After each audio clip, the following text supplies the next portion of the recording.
Bienvenue sur Africa 24 dans cette nouvelle édition de l'Africa Tonight. Voici les titres. Nouveau remaniement gouvernemental au Gabon. Il intervient moins d'un mois après celui effectué début novembre. Julien Ngoké-Bekale reste à la primature, mais plusieurs de ses collaborateurs cités dans des affaires de détournement de fonds sont évincés du nouveau gouvernement. Marché du travail, ces secteurs qui vont le plus recruter en Côte d'Ivoire, celui des transports pourrait largement être l'un des plus pourvoyeurs d'offres de recrutement. Les Kenyans Timothy Cheruiyot et Elijah Manangwa, quand deux champions du monde s'entraînent ensemble, ces rois du 1500 mètres nous partagent les clés de leur succès à la fin de ce journal. Mais tout d'abord, ce nouveau drame au Mali, nouveau drame qui frappe le Mali où 2 soldats ont été tués lundi. L'armée fait également état de 7 autres blessés par un engin explosif improvisé dans le centre du pays, non loin de la frontière du Burkina Faso. L'explosion s'est produite en milieu de journée à Diougani, dans la région de Mopti. Depuis le mois de novembre, au moins 4 militaires maliens, 2 soldats burkinabés et 1 soldat français ont été tués par des mines artisanales. Au Gabon, un remaniement ministériel a été opéré ce lundi sur décision du président Ali Bongo Ondimba. Il intervient dans un contexte d'une vaste opération de lutte anti-corruption. La nouvelle équipe est composée de 31 membres, équipe dans laquelle ne figure plus l'ex-directeur de cabinet du président, Brice Lacruche Alianga, qui a été interpellé ce mardi 2 décembre. Corinne Kamsefem. Le dernier gouvernement gabonais n'aura tenu que 25 jours. Le 2 décembre, le chef de l'État, Ali Bongo Ondimba, a procédé à un remaniement de l'équipe gouvernementale. Si le Premier ministre Julien Ngoké-Bekale maintient son poste, plusieurs de ses collaborateurs cités dans les affaires de malversation financière ont été limogés. Il s'agit entre autres de Brice Lacruche Alianga, ancien directeur de cabinet du président et désormais ex-ministre en charge de la stratégie du développement humain, Noël Mumba qui détenait le portefeuille du pétrole et des hydrocarbures, ou encore Ondomba qui était lui en charge de l'énergie et des ressources hydrauliques. En un an, on ne peut pas changer 7 fois le gouvernement. C'est pas possible. Et celui qui arrive prétend toujours parler au nom du chef de l'État.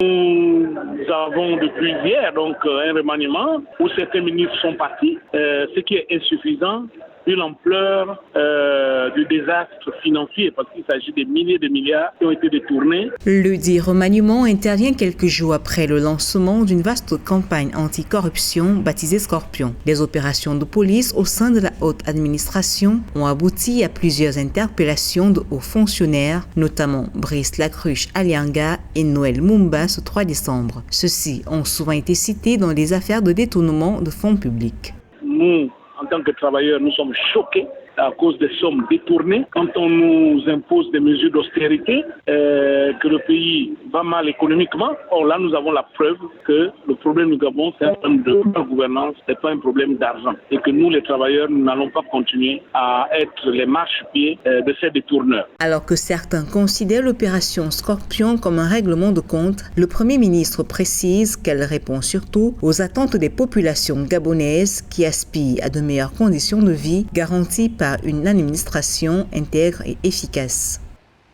Au Cameroun, la question de la tenue des élections législatives et municipales de 2020 est au cœur des débats, scrutins que certains partis, à l'instar du MRC de l'opposant Maurice Kamto, comptent boycotter. Le SDF va également dans ce sens. Ces formations de l'opposition conditionnent leur participation à la fin de la crise dans les régions anglophones. Le contexte ne favorise pas la bonne tenue des élections, considère l'opposition. Dans une conférence de presse ce lundi, le gouvernement a réitéré que ces élections se tiendront comme prévu le 9 février 2020. Dans l'actualité également, la conférence des partenaires au développement des Comores qui s'est poursuivie ce mardi à Paris en présence du président Azali Assoumani, le chef de l'État comorien qui ambitionne de faire passer son pays au statut de pays émergent d'ici à 2030. Cette rencontre est soutenue notamment par la Banque mondiale, la Banque africaine de développement et le Programme des Nations unies pour le développement. Selon les autorités gouvernementales, l'objectif des 4,2 milliards d'euros aurait d'ores et déjà été atteint. Le Maroc, l'un des partenaires, des accords ont été conclus comme celui avec la Commission diplomatie économique du patronat marocain, une convention de coopération qui concerne les secteurs privés. Les exportations de gaz naturel africain, un secteur plus que prometteur. Les gigantesques découvertes au cours des dernières années au Mozambique, au Sénégal et dans d'autres pays du continent, et bien toutes ces découvertes, avec toutes ces découvertes, l'Afrique pourrait être en mesure de combler d'ici à 2025 jusqu'à 20% des besoins mondiaux. Les précisions d'Ange Bijou Nomenio. L'exploitation de gaz naturel a de beaux jours en perspective sur le continent africain. Selon le cabinet d'analyse à Cap Énergie, l'Afrique pourrait fournir jusqu'à 20% des besoins mondiaux d'ici 2025, grâce notamment aux investissements réalisés dans le secteur. Les récentes découvertes ont révélé près de 200 trillions cubiques feet de réserves de gaz, soit suffisamment pour fournir les 2/3 de la demande mondiale.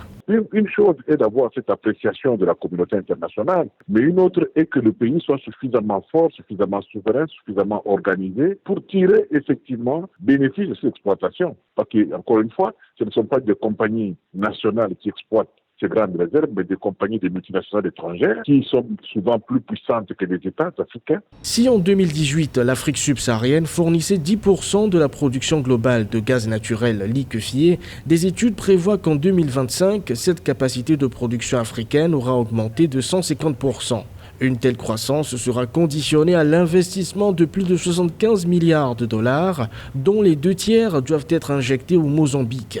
Il faudrait que les États africains soient suffisamment organisés en interne pour que l'exploitation du gaz soit suivant le modèle win-win, que tout le monde se retrouve, que les pays et les États tirent bénéfice. Le gaz africain suscite de nouveau l'intérêt de grands investisseurs internationaux. Les principaux investissements se concentrent sur la côte est du continent en raison de la proximité des zones de production avec les grands marchés d'importation asiatiques. En Côte d'Ivoire, le chômage des jeunes ne cesse de prendre de l'ampleur. Chaque année, des centaines de milliers arrivent sur le marché du travail. De nombreux secteurs comme celui des transports est perçu comme présentant un gros potentiel en termes de recrutement. Reportage entre correspondants en Côte d'Ivoire, Olivier Conan. Le secteur des transports est un bassin d'emploi pour les jeunes en Côte d'Ivoire. Selon les spécialistes, l'organisation du transport terrestre et maritime permettra d'absorber une bonne partie des 400 000 jeunes qui arrivent chaque année sur le marché de l'emploi. Le segment de transport de passagers pour les liaisons interurbaines en particulier est prometteur pour les demandeurs d'emploi, même sans grande qualification. On a besoin aussi souvent des bras valides. Tu peux avoir niveau CM2, niveau 6e, tu peux charger des bagages. Tu peux avoir niveau 3e, tu peux être un contrôleur. Tu peux avoir un bac, être responsable de gare. Tu peux avoir un bac plus 5, intégrer l'audit ou être responsable de gare. Le gouvernement ivoirien a libéralisé le transport lagunaire dans le district d'Abidjan. Le développement de ce mode de transport est facteur de création d'emplois dans le domaine de la navigation maritime et côtière par les 3 entreprises qui se disputent le marché. Aujourd'hui, nous employons des matelots, des pilotes, de manière directe, mais aussi au niveau de l'administration, nous avons pratiquement tous les corps de métier qu'on peut retrouver dans une administration classique au niveau des entreprises. Outre les matelots et les pilotes, nous avons aussi des mécaniciens et des ingénieurs dans le domaine de la maintenance navale. En rappel, le secteur des transports représente plus de 7% du produit intérieur brut de la Côte d'Ivoire. Il emploie des dizaines de milliers de personnes dans les emplois formels. Plus de 2000 milliards de francs CFA ont été investis ces dernières années dans les infrastructures routières pour le développement des transports en Côte d'Ivoire. Comme une grande partie de l'Afrique australe, le Karoo, vaste région proche du Cap, est toujours en proie à la sécheresse. Les précipitations y sont inférieures à plus de 70% de la moyenne, une sécheresse record qui écrase les plaines du centre-ouest sud-africain. Corinne Camdem. Des images bouleversantes d'animaux morts et de terres fissurées montrent l'impact d'une sécheresse qui dure depuis 4 ans dans la région de Karoo, en Afrique du Sud. Les habitants de la plus ancienne ville coloniale du pays, Graaff-Reinet, traverse la pire période de sécheresse qu'a connue la région de Karo depuis plus d'un siècle.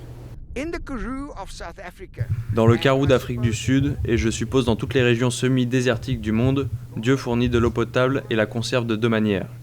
L'une est dans les nuages et l'autre sous terre. Si nous ne pouvons pas localiser ces zones sur terre, nous ne saurons jamais où creuser pour trouver l'eau.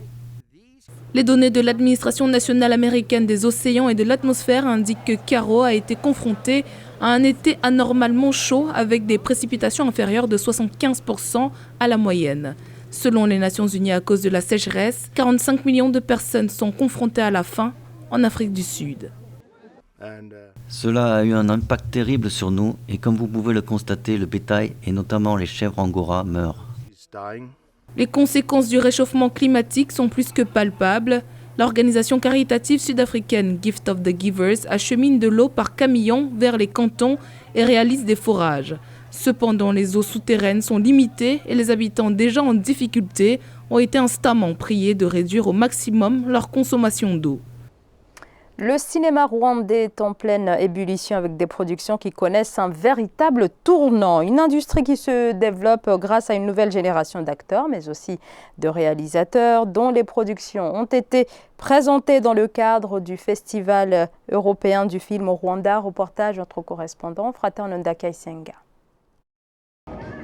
Le Festival européen de films au Rwanda s'est clôturé ce 1er décembre 2019. Au total, 12 films ont été projetés dans toutes les provinces du pays des 1000 collines et à Kigali, la capitale. Ici, nous sommes à Rubavu, au nord-ouest du Rwanda. Pendant plus d'une semaine, les cinéphiles rwandais et surtout les étudiants en vacances ont pu apprécier différentes catégories de films, notamment les drames familiaux, les comédies et les fictions. Il s'agit de promouvoir la diplomatie culturelle. Nous, on considère la culture, l'art et la créativité comme un pilier de notre partenariat et comme un instrument de dialogue. Au Rwanda notamment, nous on pense que l'industrie créative a un potentiel intéressant. 2 films coproduits avec des cinéastes rwandais comme Ityasha de Clémentine et Dusabe Jambo et Birds Are Singing in Kigali, dans lequel la cinéaste Eliane Muhire a joué, étaient parmi les films qui ont été projetés pendant le festival. Pour des amateurs rwandais du 7e art, ce festival a été une occasion de découvrir et de s'inspirer de la beauté des histoires africaines.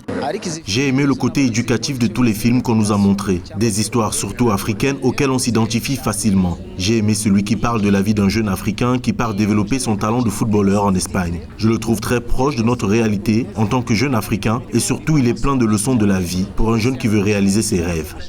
Le gouvernement rwandais, avec ses partenaires comme l'Union européenne, s'investit de plus en plus dans le secteur de production audiovisuelle comme un élément clé du développement économique, de la promotion culturelle et de création d'emplois surtout pour les jeunes. Un fonds d'investissement d'une valeur de 30 millions de dollars vient même d'être créé pour soutenir ce secteur.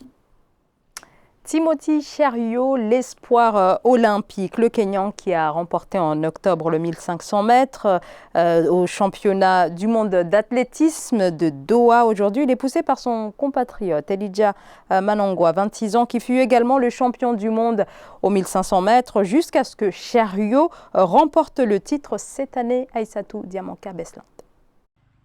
Timothy Cheruiyot, 24 ans, athlète kenyan, fonce vers le sprint. Spécialiste des courses de demi-fond, champion du monde du 1500 mètres en octobre 2019 à Doha, sélectionné pour les championnats du monde 2017 à Londres, Timothy Cheruiyot devient vice-champion du monde avec la médaille d'argent, devancé par son compatriote Elijah Manangwa qui a raflé l'or à la première place.